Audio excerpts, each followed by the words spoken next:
किशोरी लाल जी के बेटे राघव की शादी की बात जगह जगह चल रही थी, लेकिन किशोरी लाल जी को कोई लड़की पसंद ही नहीं आती थी। और उसकी एक ही वजह थी, किशोरी लाल जी का लालची होना। उनको लड़की वालों से मोटा दहेज चाहिए था और इसी चक्कर में एक दिन वो एक बहुत पैसे वाले के घर अपने बेटे का रिश्ता लेकर पहुंचे। उस आदमी का नाम था ओम प्रकाश। देखिए किशोरी लाल जी, मेरी एक ही बेटी है और मेरी सारी संपत्ति जायदाद सब कुछ मेरी बेटी नैना का ही है। पापा, नाम से लगता है बहुत खूबसूरत होगी। कितना अच्छा नाम है ना, नैना। ओ वैसे बात तो सही है आपकी। अब इतना पैसा है, जमीन जायदाद है, इकलौती बेटी, आप भी क्या करेंगे? सब कुछ उसे ही देंगे ना। बिल्कुल ठीक पहचाना आपने। बस बेटी की शादी और सारी जायदाद उसके नाम। पापा, बिना देखे हाँ कर दीजिए ना। इतना अच्छा रिश्ता फिर कहाँ मिलेगा? माला माल हो जाएंगे हम। मैं अपनी बेटी को बुलाता हूँ। अरे नहीं नहीं नहीं नहीं, आपकी बेटी का नाम नैना है, सुनकर ही लगता है बहुत सुंदर होगी।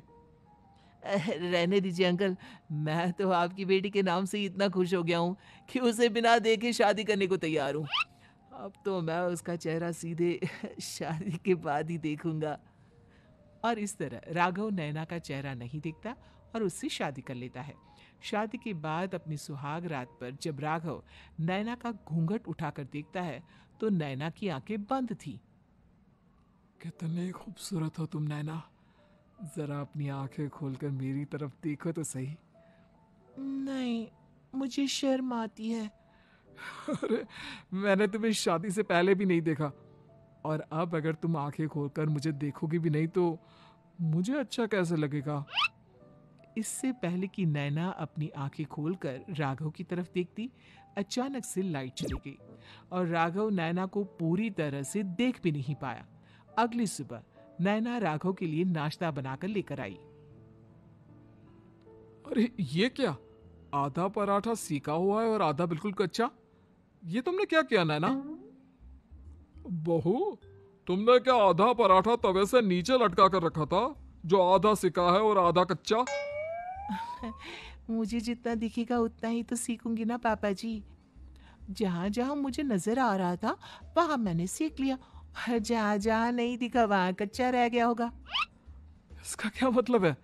ये कैसा मजाक कर रही है तुम? अरे बहू, तुमने इतना लंबा घूंघट क्यों लगाया हुआ है? देखो, हमारे घर में बहुओं को बेटी की तरह रखा जाता है, और फिर तुम तो इतना सारा माल लेकर आई हो। देखो, ये घूंघट डालकर रखने की कोई जरूरत नहीं है। हाँ नैना, पापा जी ठीक कह रहा है, तुम तो आराम से रहो, अपना ही घर समझो। नैना अचानक से अपना घूंघट उठा लेती है। अरे ये क्या पापा, नैना की तो एक आंख फूटी हुई है। नाम से नैना, लेकिन ये तो कानी बहू निकली। मेरे साथ धोखा हुआ है, धोखा। बिना दिखाए अपनी कहानी लड़की मेरे संग ब्याह दी। मुझे कहानी भी नहीं चाहिए। मुझे अभी ओम प्रकाश जी से बात करनी पड़ेगी। आखिर उन्होंने मेरे साथ ऐसा किया क्यों? अरे, आप लोगों ने ही तो पापा से कहा था कि आप लोग शादी से पहले मुझे देखना नहीं चाहते। अब मेरे पापा पर क्यों इल्जाम लगा रहे हैं? अरे लेकिन उन्हें बताना तो चाहिए था ना कि तुम कहानी हो, एक आंख से तुम्हें दिखाई नहीं देता। किशोरी लाल और राघव नाराज होकर ओम प्रकाश को अपने घर बुलाते हैं। पापा जी, ये आपने क्या किया? शादी से पहले बताया क्यों नहीं कि नैना की आंखों में परेशानी है? अरे आप ही ने तो लड़की देखने से मना कर दिया था। और लेकिन आप बता तो सकते थे।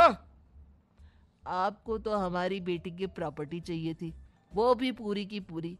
अब क्या हुआ अगर उसे आधा दिखाई देता है? प्रॉपर्टी तो आपको पूरी मिल गई ना। और ये क्या बात हुई? मेरी शादी प्रॉपर्टी से नहीं, आपकी बेटी से हुई है। अब ये तो पहले सोचना चाहिए था। तब तो मेरी प्रॉपर्टी देखकर तुम्हारी जुबान लप लप आ रही थी। लेकिन मैं कानी लड़की को अपनी बीवी बनाकर नहीं रख सकता। पापा, कुछ करिए ना आप। हाँ, करता हूँ। देखिए ओम प्रकाश जी, आप हमारे साथ ऐसा नहीं कर सकते।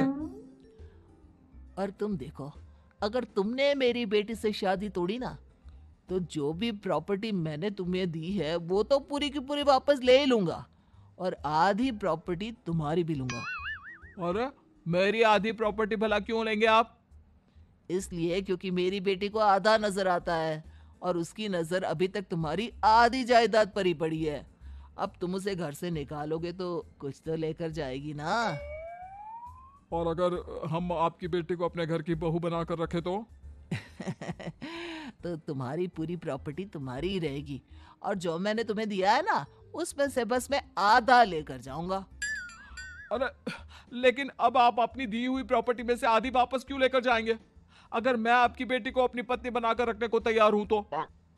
इसलिए ताकि भविष्य में अगर तुम मेरी बेटी को धोखा दो तो उसके पास कुछ तो रहे जो पति का हो। वैसे मेरे पास तो बहुत कुछ है, लेकिन अपने पति की कोई निशानी तो उसके पास होनी चाहिए ना।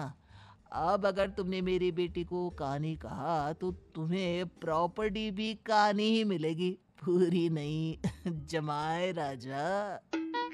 किशोरी लाल और राघव समझ चुके थे कि वो बुरी तरह फंस चुके हैं और अब उनके पास वहां से निकलने का कोई चारा नहीं है।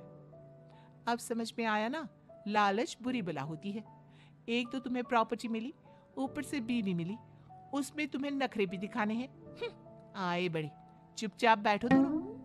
कुछ दिनों के बाद नैना राघव की कार लेकर बाजार घूमने निकलती है और जब कार लेकर वापस आती है, ये क्या? एक तरफ से मेरी गाड़ी पूरी खराब हो चुकी है। लगता है तुमने मेरी गाड़ी को किसी दूसरी गाड़ी के साथ एक्सीडेंट किया है। अरे अरे कितना बड़ा नुकसान कर दिया तुमने बहू। वो क्या है ना पापा जी, मुझे एक आंख से दिखाई नहीं दे रहा था, सामने से गाड़ी आ रही थी। मुझे तो सिर्फ आधा ही दिखाई दिया और वो गाड़ी मेरी कार से रगड़ती हुई निकल गई। अब मैं क्या करूं बताओ? आप इसे ठीक कराने के पैसे कौन देगा? तुम्हारे पापा? तुमने मुझसे इस तरह से बात की? अभी रुको। नैना राघव की शिकायत ओम प्रकाश को कर देती है। देखो राघव, अब जो मेरी आधी प्रॉपर्टी तुम्हारे पास थी ना उसमें से आधी और मैं लेकर जाऊंगा, क्योंकि तुमने मेरी बेटी को डांटा। अरे नहीं नहीं पापा जी, गलती हो गई, माफ कर दो। गलती की तो कोई गुंजाइश ही नहीं। अगली बार मेरी बेटी को डांटा तो बची हुई आधी में से आधी और ले जाऊंगा। लालच के चक्कर में हम दोनों ने बहुत बड़ी गलती कर दी बेटा। एक तो तुम्हें कानी बहू मिली और ऊपर से जो माल मिला वो भी काना। इस तरह राघव की हर एक गलती पर ओम प्रकाश उसकी प्रॉपर्टी का आधा आधा हिस्सा लेकर अपना सारा माल वापस ले गया और राघव को कानी बीवी से काम चलाना पड़ा। भाई लालच वाकई में बुरी बला है।